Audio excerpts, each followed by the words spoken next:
Hello family, this is Deborah. Welcome to my channel. Say hi, Mbuya subscribers! Hi, Mbuya subscribers! So make sure you like, comment, subscribe. We love you. Thank you very much. Thank you family, thank you Malaika. Good job. Thank you guys for always checking in or always rocking. I see you and I hear you. I'm so excited to be in a community with you. I enjoy reading your stories. I feel motivated, to feel elevated. It's always good to have people who have the same mind, being in the same community. So it's been an incredible journey with you, but this journey won't be possible without you. So each one of you, my subscribers, have contributed significantly to where we are, and the courage that we're having is through what you're doing too. So today I'm so excited and my heart is so full. I'm here in Atlanta. As you saw that from my last video, I am spending time with my family, with my granddaughter, and with the Clemens, with my children. And at the same time, I've got some incredible updates from Zimbabwe on our rural home projects. It feels like I'm living two worlds, but with one heart, Here, like when it's midnight in Zimbabwe, it's 6 o'clock. So it's like when I'm going to bed, Zimbabwe is already starting, and I'm already managing that project at 6 o'clock. So it's like I'm working 24/7, but that doesn't bother me. I'm so motivated, living two worlds but different. Yeah, and while I've been here in Atlanta, enjoying homeschooling my granddaughter, there've been exciting big things happening back in Zimbabwe with our project. So it's been wonderful. The project has been going smoothly. So I just want to be grateful to my builders, to the team that is helping us back in Zim. Sometimes it's not easy to build when you're far away, but they've been exciting news. So lately, we managed to pay for the roofing material. It was actually been delivered on site today, Friday. I'm not sure when you're going to see this video. Probably you'll see it tomorrow, but it's been delivered on Friday. So we managed also to buy the roofing sheets, and also we bought some wood for the roof. It's been purchased and already been delivered last night at home. Imagine, so the house is truly taking shape. I think after the roof we can actually going to live in. We did the roof first before the windows, because the windows are a bit expensive, but we said if we roof before the rains, then the windows can always fit them in as we go. And I think actually the largest cost of that house was the roof. So once we managed to purchase things for the roof, was like, yay. So in a few weeks I'll be able to show you how the roof is looking and how they are in setting that roof. And also the house has been built up to window level. The bricks that we had made, they'd finished. So the kiln has been fired. It's been fired, I think, today. So it's gonna be burning for a week. The next week we have more bricks. So we made like more than maybe 30,000 bricks, because we are thinking of having many things, chicken runs, gazebos, all that, because these bricks are free. They are made from our, like I said, from the end to the soil from our land. Therefore, it's not that expensive. So we thought you might as well have as many bricks as you want, so that when you think of building, you don't have to think of bricks. So whenever you guys, when are thinking of making bricks on your yard, try to make as much bricks as possible while the people is there, while they're, because sometimes logistics are quite hard. When you let people go, then to come back again to do another lot, it's quite difficult. So when there's two on site, just do a large amount, because bricks will always be useful at a homestead. Yeah, so every step like feels like it's a victory. We are victorious, a victory, and I'm just so grateful to God for provision, and to this community for cheering me on. Also, I think it's like such a lovely community. We're able to do this alone. We are seeing people who are doing it, so it's encouraging. And also, just to talk about the roofing, to reiterate on the roofing, we used the IBRs. That's what we used to roof our house. Inverted box rib. I only learned that quite recent, because I've heard people saying IBR, but I had no clue what that meant. You know, when you get into these things, you start to research and get to know what does that mean. So we had three options to roof our house: either the corrugated iron sheets, or the IBRs, or asbestos. So we had to look at the advantage of another and disadvantage of the other ones. And why we settle up for the IBRs? They were a bit more expensive, but I'm not sure, not compared to tiles. Tiles are more expensive. Why did we choose IBRs? Because they've got a lower roof pitch, and they work effectively on less steep roof-saving material and construction time. And also, they come also in very long length, that it can actually cover your whole roof. You don't need to cut. So that saves on nails and things to join them. You don't need to join them, and that will stop also some leakage. And also, we have seen that they are strong and durable. Square fluted designs resist wind and impact better than the standard corrugated irons. They say they are square at the top, so they are quite resistant. You can actually lie there, or in the future, if we're thinking of maybe putting up some geysers, you need to have a strong roof. You never know what you may need to put on the roof next time, or if you're going to think of doing other things in the future, make sure that the roof is strong and durable. So that is another reason why we decided to go for the IBRs. And another thing also, they've seen that it has been said that they've got to reduce the leakage risk, less prone to leaks from nail or expansion and contraction, because iron sheets sometimes they contract and expand when the temperatures change. And also sometimes I've seen where we have used iron sheets before, you put nails to join them together, and those nails they provide leakage into inside the house.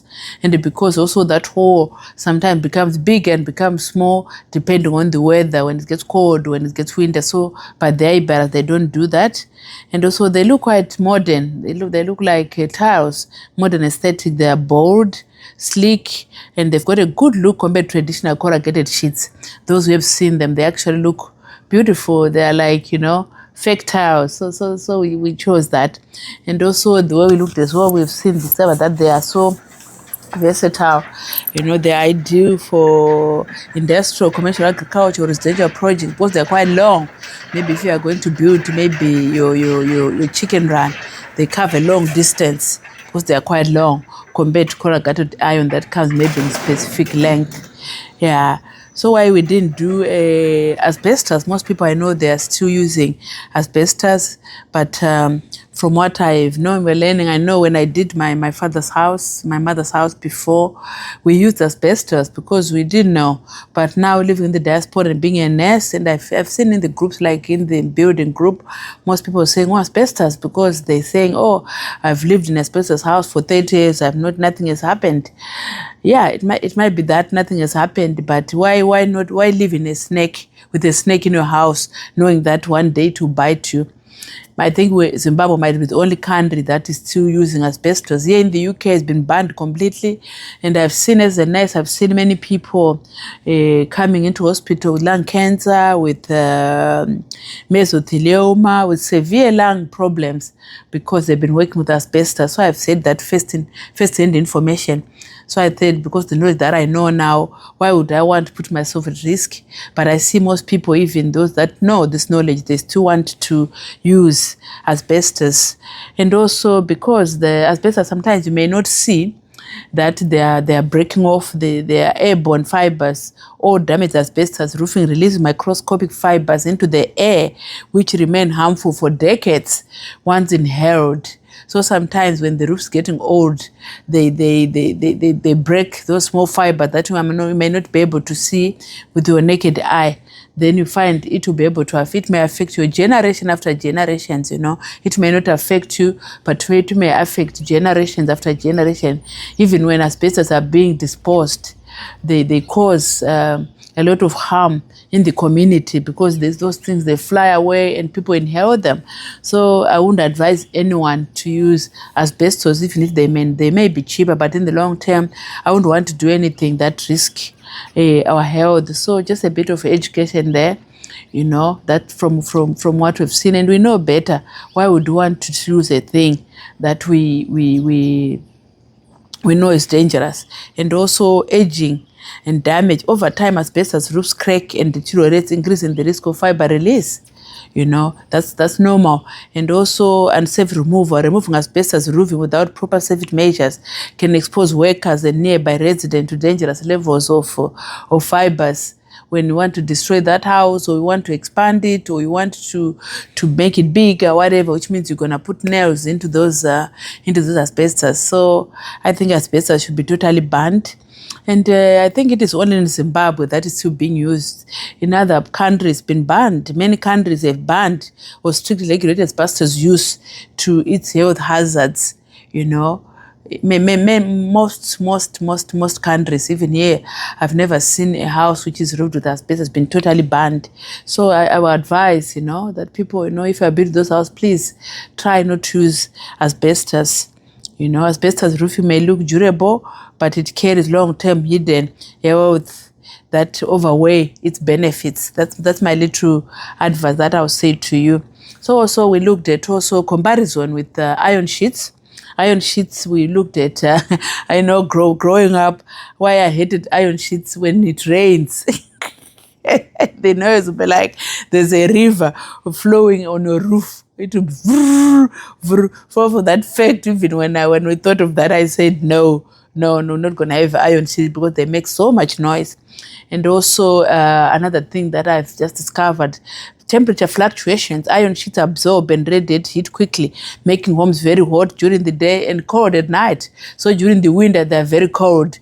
During the summer, they're quite hot. So you don't want to do that. You want a material that will be able to absorb to absorb heat, so that at night that heat can actually be used or something like that. And also rain, like I said, hail or wind create loud noise on iron roofs, which can be very uncomfortable indoors.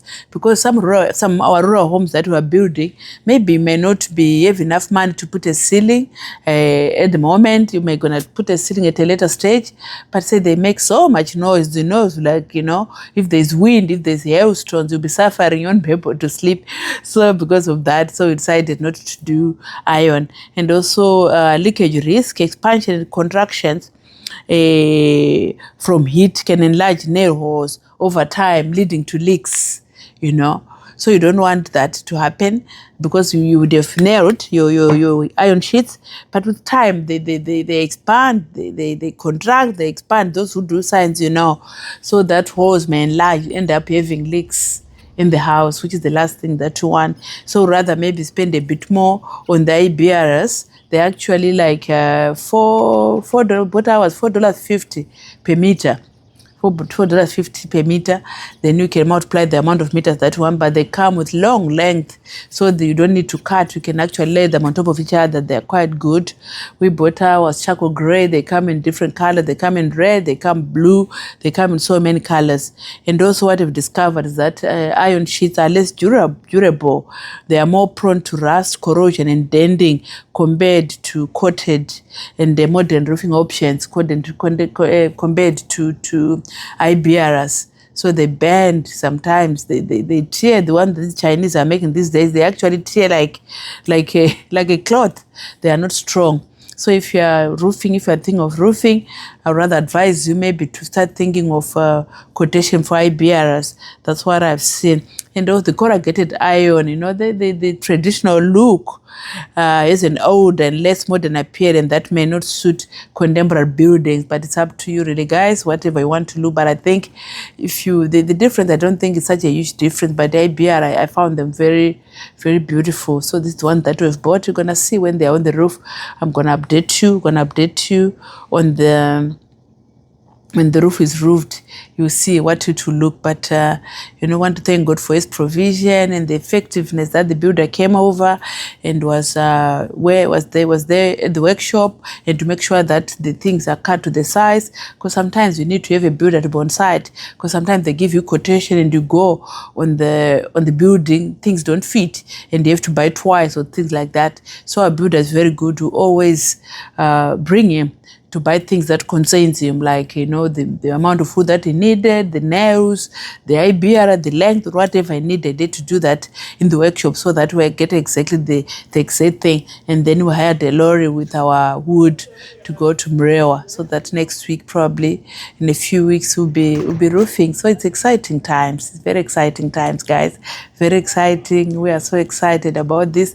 That building to be roofed and, just have doors. I think we're going to move in. We're just going to move in like that. I love to be here, spending beautiful time with my granddaughter, with my family.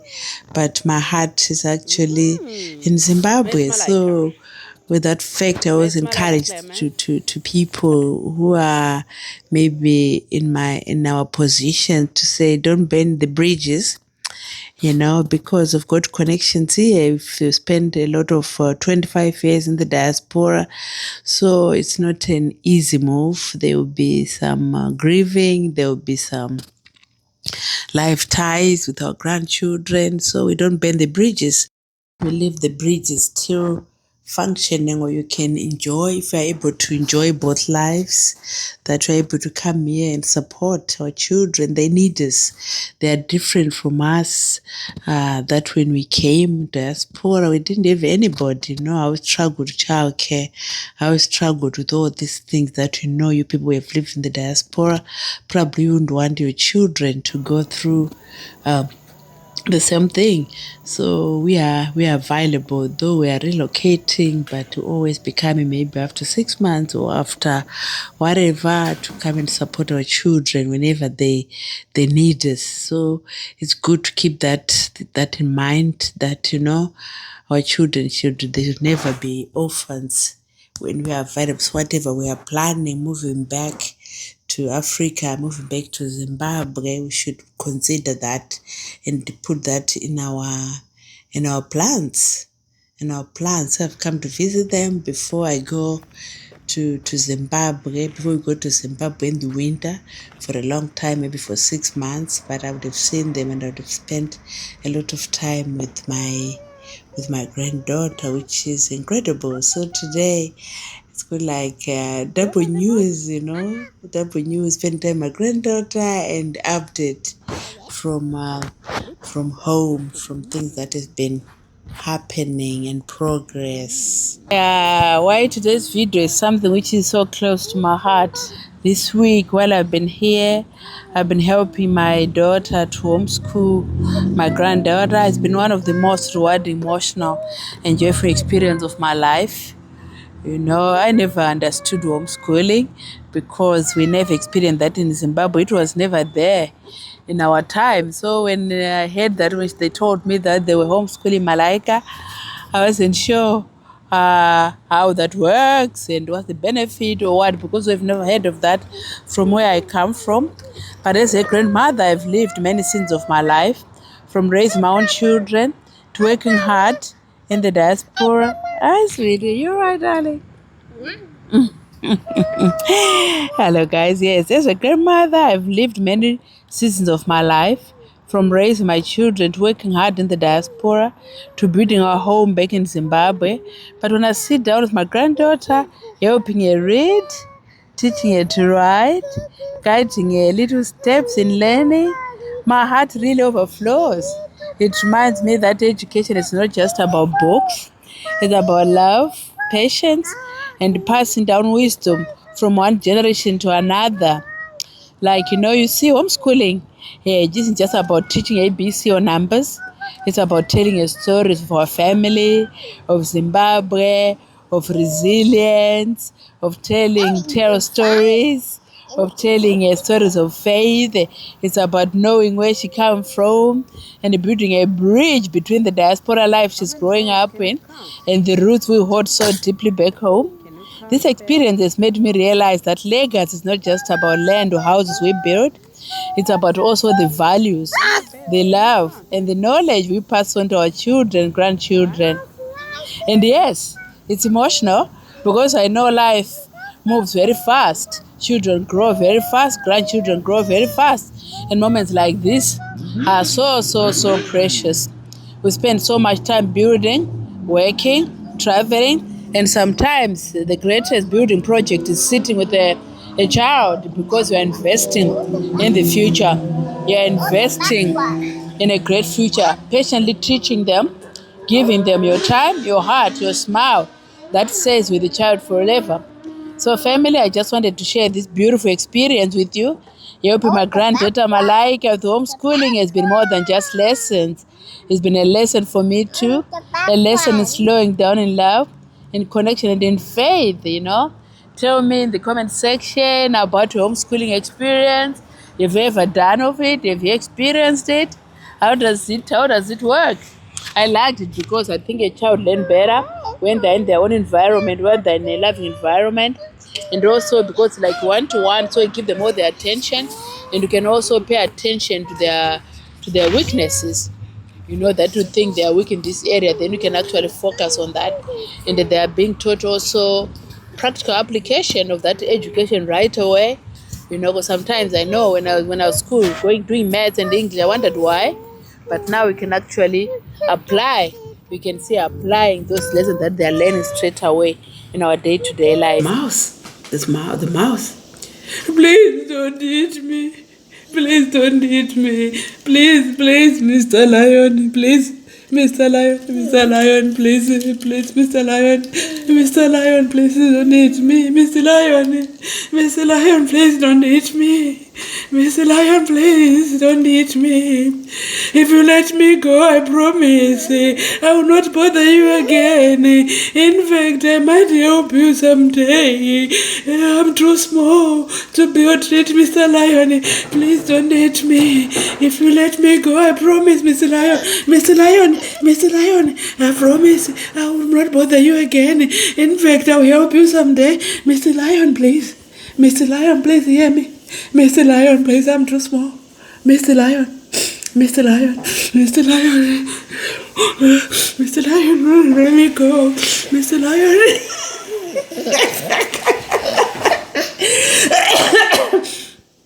Mr. Lion, please, will you let me go?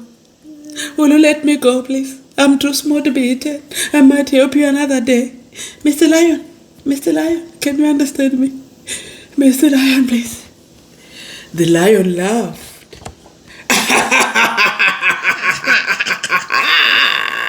How could a tiny creature help me?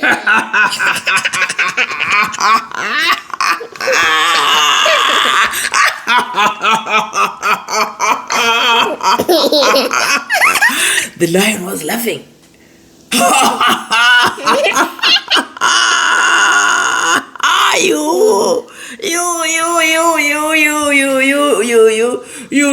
You mouse. You are such a little. How can you help me? The mighty king of the jungle. He finally decided to let the mouse go. Slowly he dropped his paw and set the mouse down. Oh, thank you, Mr. Lion. Thank you, Mr. Lion. Next page, please. Next page, please. What happened? Next page, please.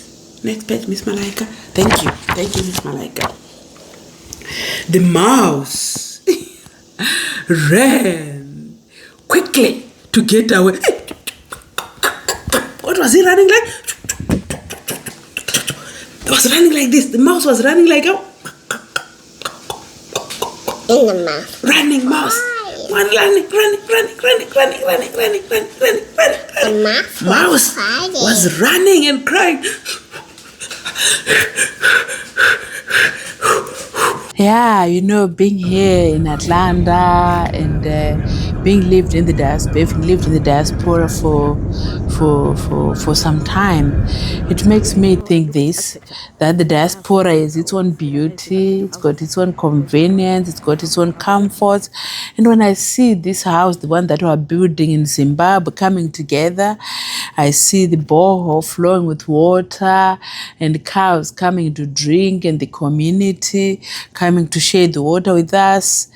When I imagine cooking in that new kitchen, sitting under the roof we are now building, that's where my soul rests. The diaspora gives us opportunities, but home gives us the peace and the place of rest, which is very much priceless. It made me reflect. A few years in 2020 when my father passed away. It was during COVID, so we went to bury my dad. But what I saw was we stayed there, I think, for 3 weeks, me and my siblings. But what we discovered that my father's funeral was handled by the community in such an amazing way. And for those 3 weeks that we stayed at home, we never cooked. We didn't know where the food came from, where the water came from. We were all looked after by people around us. We were cared for. We actually cared for those 3 weeks. They'll bring mealie meal. They'll bring relish for almost 1 solid month. When we were there, we were looked after, and I saw that, my goodness, I was so touched. So since then, I feel that my home is in Africa, in the village. So I saw how people were united, how people mourned my dad, and it made my morning easier. I felt comforted. I felt loved. Then after my holiday had finished, I had to return to work to the UK. But when I came back to the UK, I felt that grief again. It was so lonely. It was so quiet. Even my neighbors never asked to say, "Oh, where were you? What had happened?" Or when I went to work on Monday, nobody really knew what had happened. I felt so alone, except me and my husband at home. So I began to grieve again. I began to grieve again for my dad. It was so painful, that loneliness, that alone in the diaspora. I was like, yeah. So what does life mean actually? What does life mean to real?